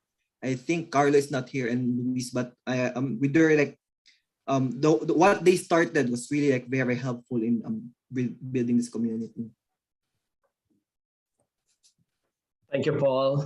Would Anton, AU, and Duno like to give their short? Maybe I can go next. Okay. So for me, So for me, first I want to thank Dr. De Los Reyes and Dr. Legman for the reaction. Those were that was a very insightful reaction, and we appreciate all the recommendations and suggestions for GradMAP moving forward. Siguro reacting to Dr. Francis De Los Reyes' point, we do agree that we need to continue to disaggregate the data and work on recruiting mentees beyond the big four schools. We all know that opportunities are not, even in the Philippines alone, looking at the Philippines alone, opportunities are not equally distributed in the country. And the barriers indeed higher for schools outside the big four. Early on in GradMAP, actually, in our second year, we were conscious about this, and we tried to address this by several means. So for one, we do have a couple of mentors coming from, let's say, Visayas State University or other schools, and we would really actively feature them on our pages just to increase their visibility, and maybe they could, with their visibility, that would reach to the students in their provinces and would inspire them to also sign up to be a mentee in GradMAP. And then at the same time, with the help of technology, we tried doing it on Facebook. In Facebook, there's a way to actually target your ads to a specific demographic. So for a while, we were specifically targeting our mentee recruitment ads to students coming from the Visayas and the Mindanao regions. And to be fair, we had students from these regions liking our posts and subscribing to our pages, but whether it translates into actual mentee signups or whether they really move forward with the next step, we don't have that data at the moment. But definitely, this is something we should continue to be working on in the coming cycles. And then siguro last would be, I agree with the points raised by Dr. De Los Reyes with his framework, and also yung sinabing Dr. Lagman na there's not a lot of STEM careers available in the Philippines. And looking at the bigger picture, this is one thing that we are not currently able to address with GradMAP. Admittedly, this is outside our scope and out of our control at the moment, because the problem is, I would say, structural. But I think I would like to have a future, where the mentees, our mentees, once they become graduates, they can actually have something to go back to, and after they finish their STEM training abroad. So hopefully, the Philippine government can make it more attractive for Filipino scientists to go back.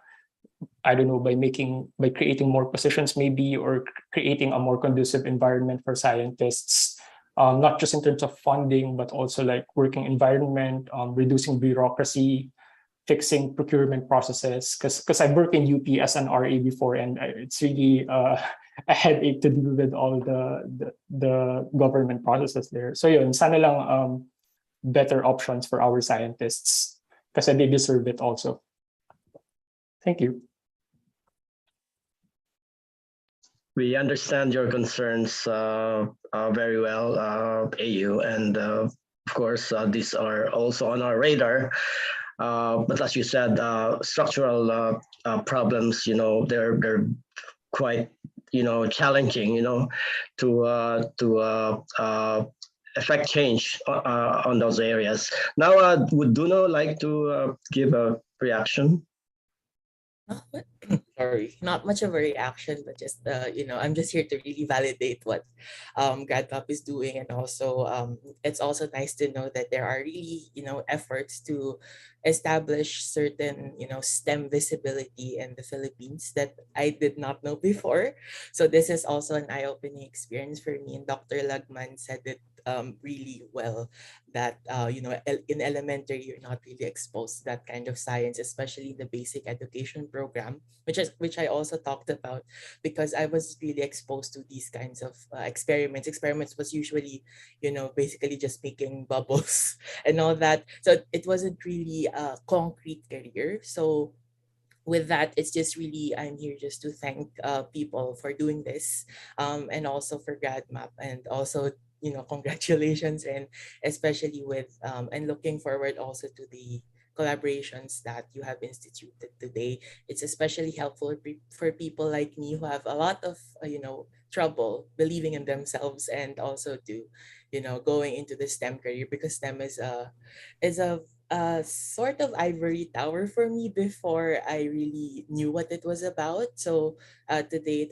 it's something that made me realize that it's still a possibility in after all, for other people as well, not just me.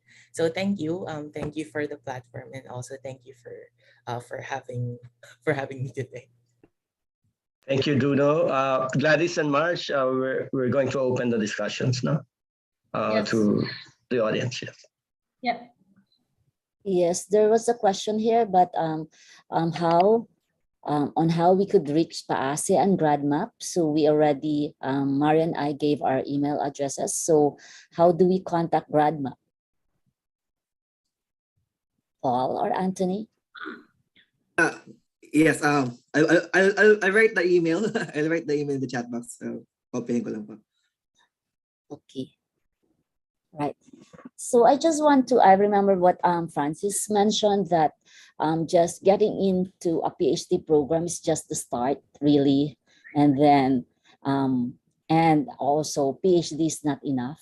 You have to really plan your career and then be really proactive. And so I hope we can come up with activities, not just to mentor those students who would like to pursue PhD, but also mentor those who are in doing under the degree, because it's really tough, right? So I hope we can come up with activities with GradMAP where we also mentor those students who are already pursuing PhD degrees.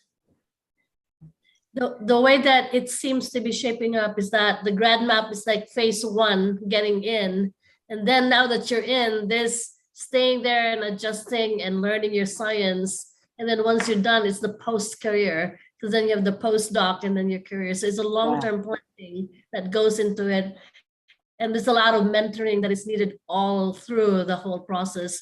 Even if in the US, when we hire new assistant professors, we assign mentors to them to guide them through their tenure process. So it's really a long-term process. But GradMAP is a very good start for people to go into the field of science.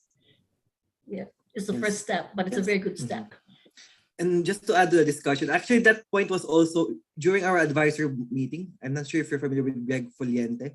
He actually like brought up that issue regarding that this is what GradMAP is doing now is just one of the steps, but how we actually like fill in the gaps in the other steps. So that's actually what we are also starting to discuss. And right now, while we are focusing on the mentorship, we are also now actively searching for partners who could actually, for example, our like promotion of STEM in college may not be our strength, but there will be like other partners who could help us with that. And then of course, like career advice after we have finished like the graduate studies. For example, PAASE would be a very good partner. So we are trying to like work with partners on so that because we do know that we will not be able to like address all of the problems, but hopefully we are able to contribute our little ways.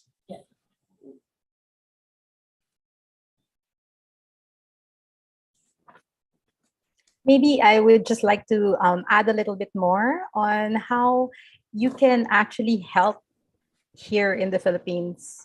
One of the things that we really need is context for the research and the science that's being done. So a lot of that can be given by a lot of people who are actually here already.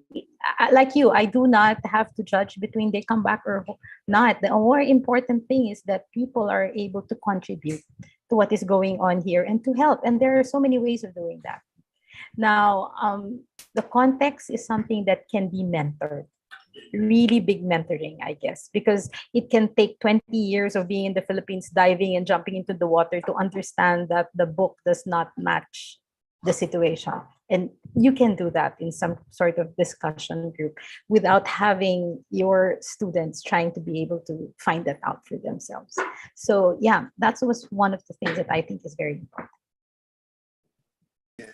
And again, building again on the context, and it's also one of like I personally experienced like the academe in the Philippines would be very different in the academic environment in the other countries. So I guess we would not be able to blame like other scientists who actually are now like staying in other countries because I guess the environment work with them. But I guess as what Dr. Ablan said is understanding the context, making them understand what they could contribute to the country and in our academic settings, so that would be very helpful. That we'll include us in our future discussions. And maybe perhaps you can also consider diversifying your mentees, grad students here in the Philippines, who would like to stay here in the Philippines, not go abroad, but they are graduate students also. And then we can look for mentors here as well. Yes, such pursuing their graduate studies in the Philippines, right?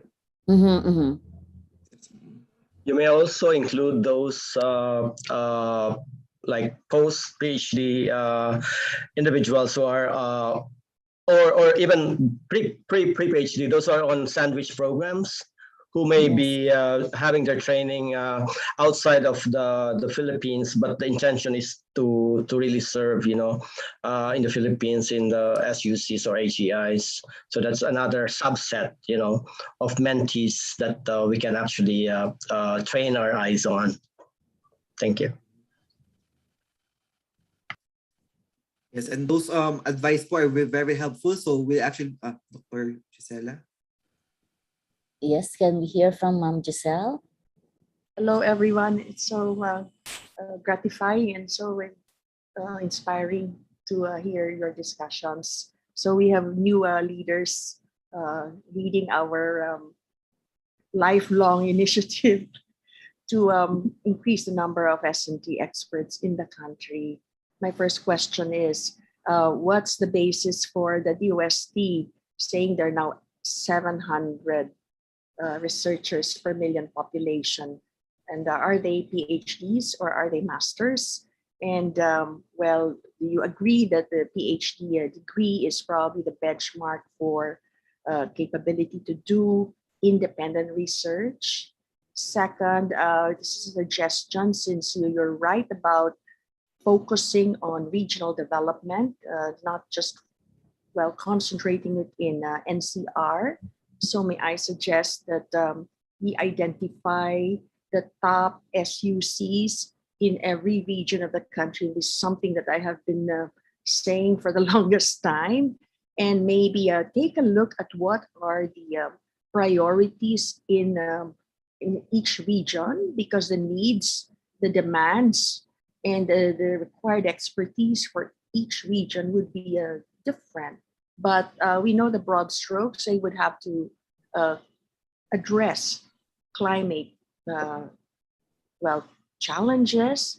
And then this new administration has already identified food security as a priority, agriculture, and marine resources and fisheries.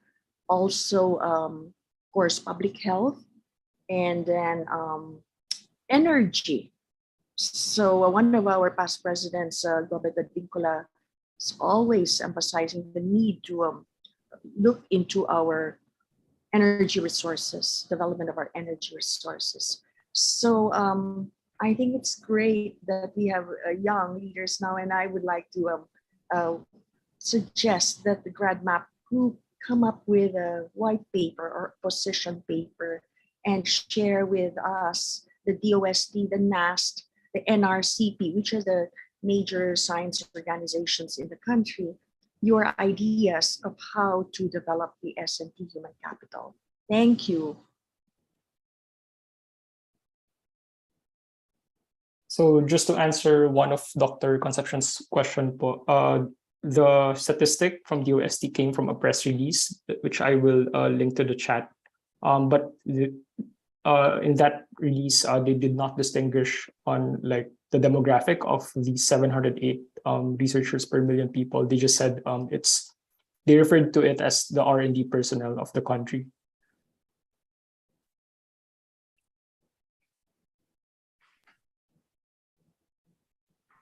Thank you.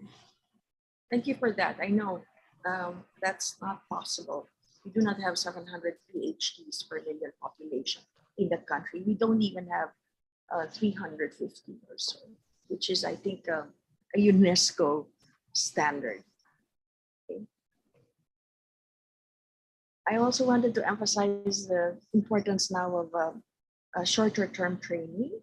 And I think Menchi and Francis said that, well, there are ways to get educated and trained in R&D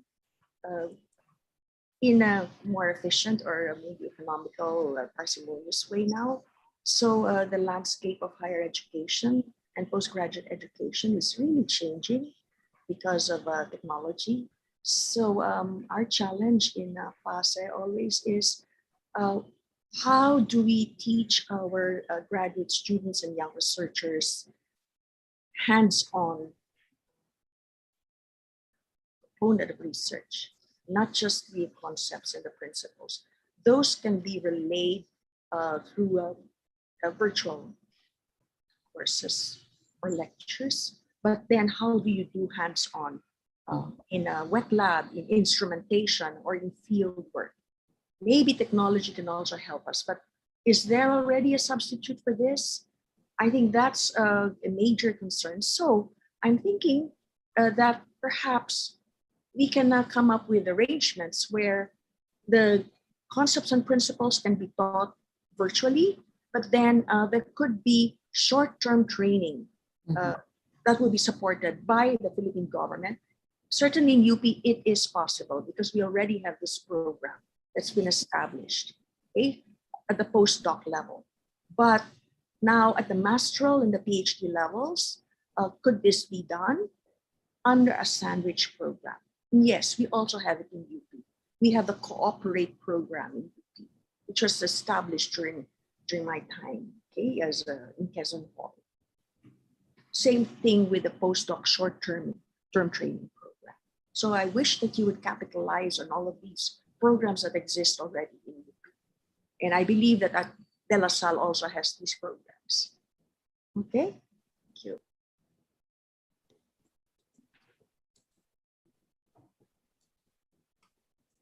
Thank you, Giselle.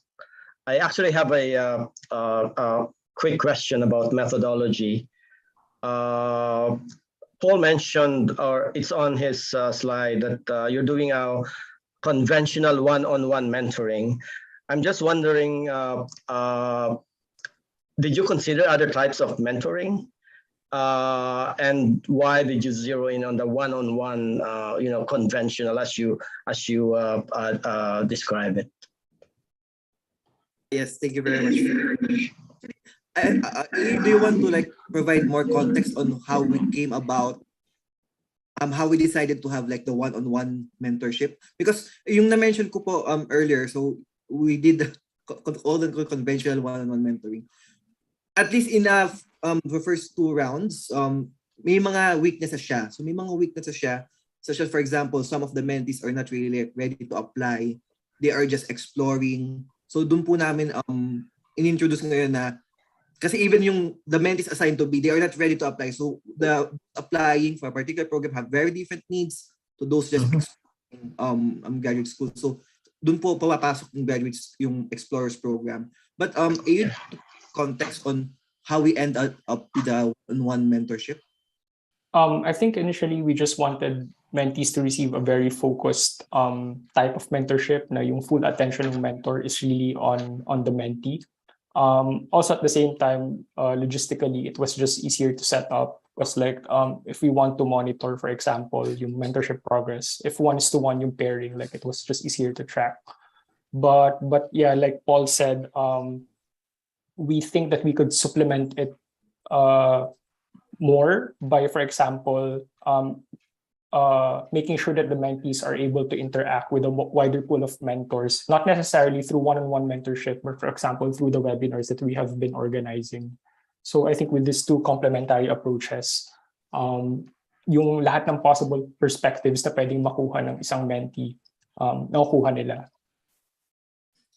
And in relation to maintaining like the volunteers of GradMAP, we also thought of as a good way of engaging the mentors. Because if we, for example, if the mentee dropped out and then like the mentors would lose interest. So we are finding ways to actually still involve them. That's right. So there's an element of accountability, in a one-on-one relationship. That's maybe it's a bit lost sometimes when you have like more than just a single mentee. So do we have other questions for our speakers before we ask our reactors for their final words before we end this session? It's 4 of 10. Any other questions or comments? Francis is raising his hand. Yes. Okay. So Francis. Yeah, I think I know we're raising questions, right? Paul and AU, and think of these as ideas and suggestions. Don't feel obliged to actually change your vision or do anything. I mean, I think from what I see from all that you have presented, you actually have analyzed this well and you have really done a great job. I don't say that lightly. I think there's a certain sophistication in your approach and in your thinking that I really appreciate. So one of the issues is when you have this initial success, right? Then you have other demands asking you to do this, do that. And think of this as only placing you in a bigger context, right? Yung problema ng Philippine science and technology, human development, this is something that, PAASE, Giselle and Mario and people have been working on this for a long, long time. And because it's structural, it's very hard, right? And so we're really glad that there's this young generation who's looking at it. And even if it's just this, acceptance to grad school, that's a key step already.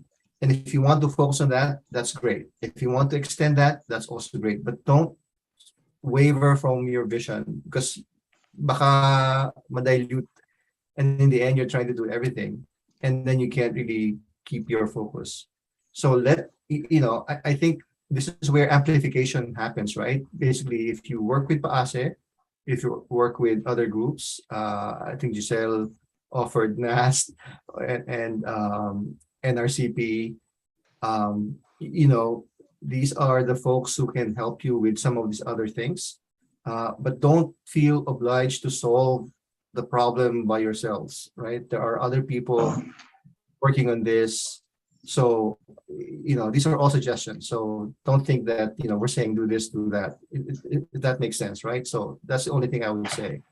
You know, expand the program, you know, do what you want to, what you need to do. And all I'm saying is, as a member of PAASE, I'm willing to help. And I'm sure there are hundreds more who will say the same thing. Yeah. And congratulations and good luck. Thank you, Francis. We have another raised hand, Christina. Hello. Hi, can you hear me? Yes. Okay, great. I'm Christina. I'm from GradMAP. I'm also a new PAASE member, so sorry if this is the first time we've met. Hi. Hello. I would just wanted to highlight. Maybe I'm the director for the community and engagement, which is the mentor facing side of GradMAP. So we try to take care of our mentors because they're volunteers, and we really want to make them feel valued and happy with the involvement they have. Because without them, we won't have GradMAP. And I think like maybe I'm circling back to some of like the issues of like more long-term thinking of like supporting PhD students as they go through their degree, is that it was also, and this might not be the intent of going into it, but there's actually a really nice network underneath of mentors, because we have like we were using Slack. I think we're moving to other platforms of communication, but there's a platform for communication between the mentors, and you can actually see people helping out each other. Like, hey, I'm starting out in Germany. Is there anyone in Germany who is living there? Any tips, etc.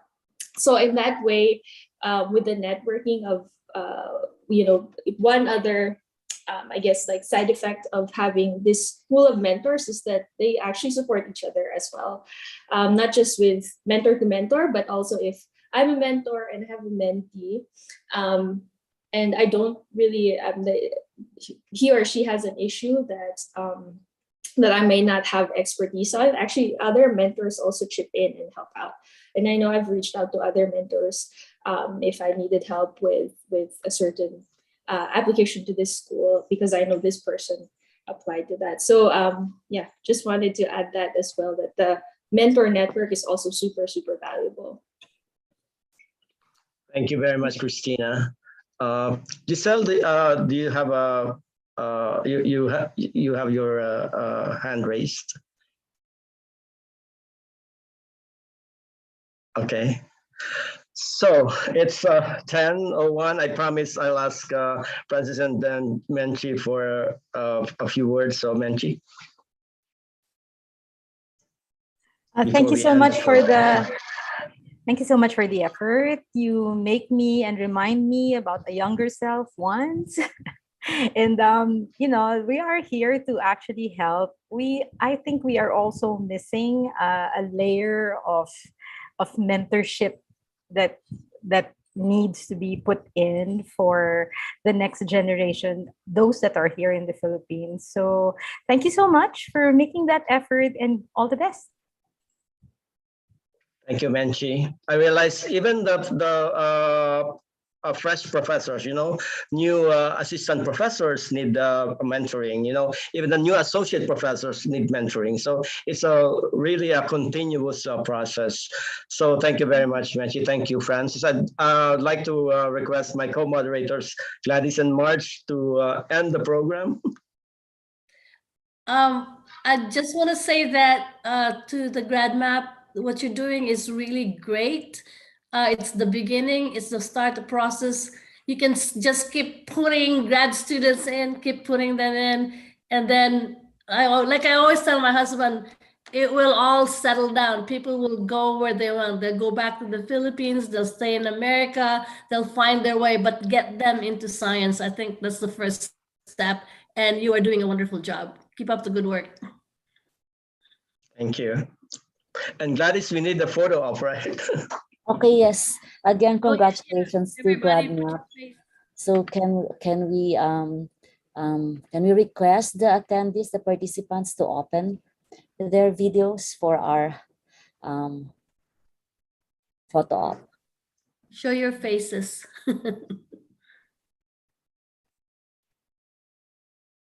Yeah, we have three. I have three panels here. Oh, okay. It used to be three. Now it's just two. Yeah. I think. And then on the chat box, PAASE is offering assistance to grad students, okay, for applications. All right, so smile. Sorry, Marge, are you also taking pictures? Yeah, I'm taking one. Yes, smile. Smile. Wait, they're still opening. 1, 2, 3, smile. Ayun, may isa nasa car. Okay, one more. 1, 2, 3. Smile. Okay. Thank you. So we hope to have another activity with GradMAP, Mario. Hopefully, Yes, of course. September, or is it too soon? Or maybe September we can do a follow-up activity, because this is just the introduction, and then we can come up with another fireside chat. That's right. And GradMAP can actually also have a panel on mentoring during the APAMS, in October. Yes, if you will be interested, if there's, a set of GradMAP, members or leaders who would like to present on mentoring. So you are very welcome. Yeah, we can have a session on mentoring. We can do that. Or ano pong event po yun? Yung APAMS is the annual PAASE meeting and symposium to be hosted by UST, but it's also virtual. So from October 11th through the 14th. Yes, thank you. Okay. Maraming salamat, Paul, AU, Duno, Francis. Thank you to everyone. Thank you. Francis, and thank you. Thank you, Paul. And Thank you very everyone, much. Diggs, Everyone. Max, Carlo, if you're here, thank you so much. Nice seeing you all. Yes, we will be posting this on the PAASE website. We have the YouTube recording, so we'll also share with you. Salamat ng marami. Bye. Okay. Yes, All right. thank you. I'll send Thank you. the pictures to you, Mario and Marge. Sige, salamat. Thank you.